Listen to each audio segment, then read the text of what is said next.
Teams and drivers will face unknowns on the track and in the pits during this weekend's NASCAR Cup playoff race at Watkins Glen International, as NASCAR is making some huge changes at the track. This will surely shake up the playoff picture. Could we see a shocker like we did last week? Let's dive into it. Goodyear's bold projections for its new tire compound, which will debut this weekend, combined with circuit improvements at Watkins Glen International, make for a difficult pair for drivers and teams to overcome in Sunday's Cup playoff race. Watkins Glen isn't the typical Watkins Glen that we've seen in the past, said Joey Logano, the lone driver who qualified for the round of 12 after winning in Atlanta. They've changed some things to the track. They've added rumble strips off of turn 1 that prevents us from dropping way outside of the curb. They've changed the curbing to the bus stop itself to where you won't be launching them into the corner as much. And then they also added rumble strips on the exit of the carousel to keep us from dropping way out there, so the track will race differently. The cars will want something different from a setup perspective, and they're also changing the tire too. It sounds like there will be a lot more tire wear, so there are a lot of unknowns for sure. According to Goodyear, the new tire will have up to 3 seconds of falloff, radically altering the pit road strategy. Logano's Team Penske teammate Ryan Blaney admitted that, "I don't know what to expect." He feels that the projected tire falloff, as well as the track adjustments, are positive things. The changes to the track are not crazy. The bus stop entry curb is gone, so that's going to be different. Some of the rumbles they've got on the exit of the carousel in turn 1 will change a little bit, which I think is positive for the racing. You won't be able to just blow turn 1 and bail out to the apron and still have speed, so it will take a little more precision. Last year, William Byron led 66 of 90 laps with little movement during the race.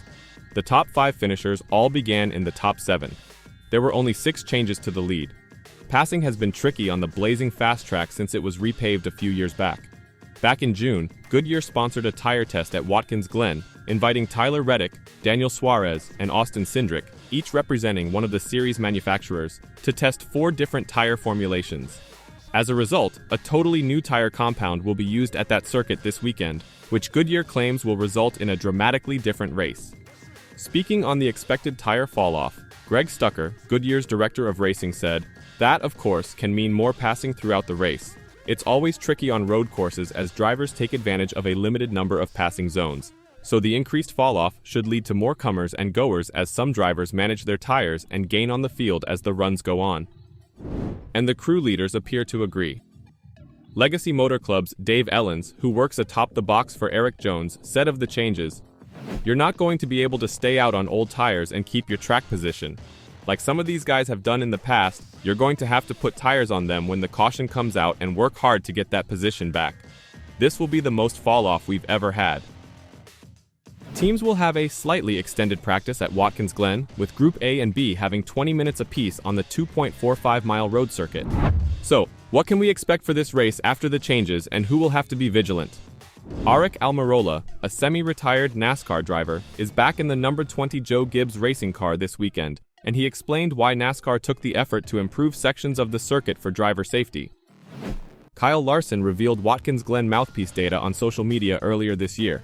It revealed that the driver was subjected to 18 Gs of strain on his head each time he passed through the bus stop curbs. Curbing has been modified, and the aim is that drivers will not be subjected to as much force.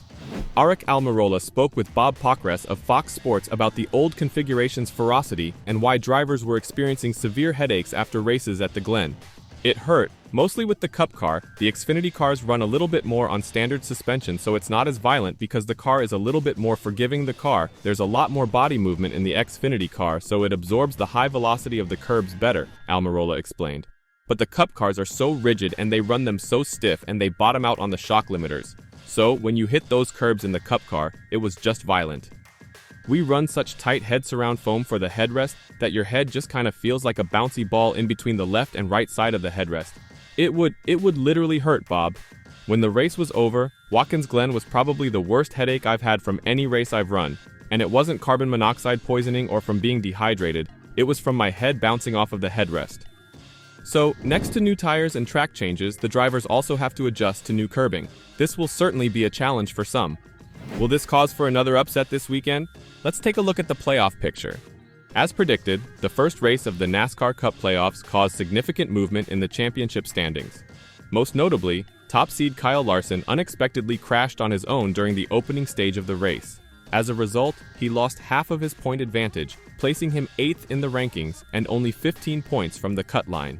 Denny Hamlin, another championship candidate, had a terrible day, riding in the rear in the hopes of avoiding an accident, only to be involved in the race-ending incident on the final lap. He's presently barely 2 points ahead, but these drivers remain above the elimination zone. 4 drivers, including 2 sport champions, are in the red and will need to make up distance over the next 2 weeks. Let's focus on them. Brad Keselowski, 1 point out.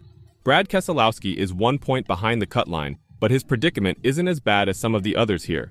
He started the playoffs as the 8th seed, but now he's 13th, just below Ty Gibbs, who made his postseason debut.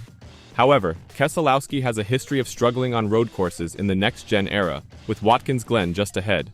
His most recent finishes on tracks that run left and right are all 13th or below.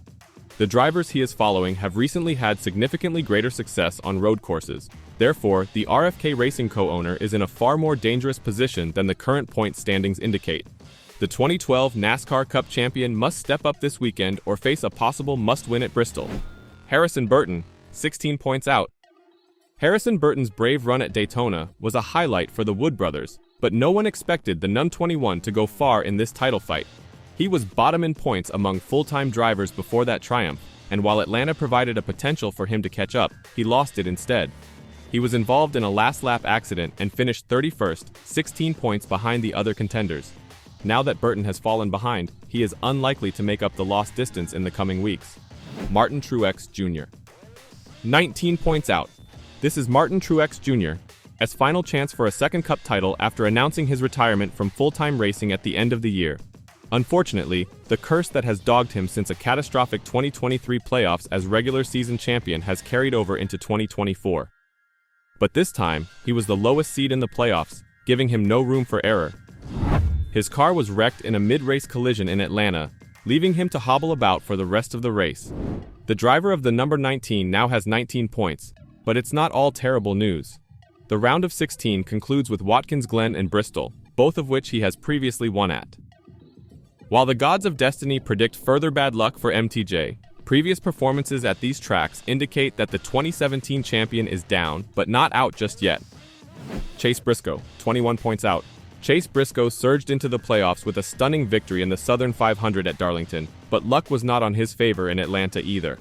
Larson lost control, was unable to clear the wreckage, and connected with the back of his Hendrick Chevrolet. His race, like Larson's, ended instantly. Unlike Larson, he did not have the advantage of 40 playoff points to cushion the impact. He is presently in last place, 21 points behind the field. With Stewart-Haas Racing folding at the conclusion of the season, the JGR-bound driver represents the team's last chance at NASCAR success. But this underdog narrative might finish just as the playoffs begin. Will any of these drivers be able to catch up? If so, who will fall below the cut line? Let me know your thoughts in the comments down below.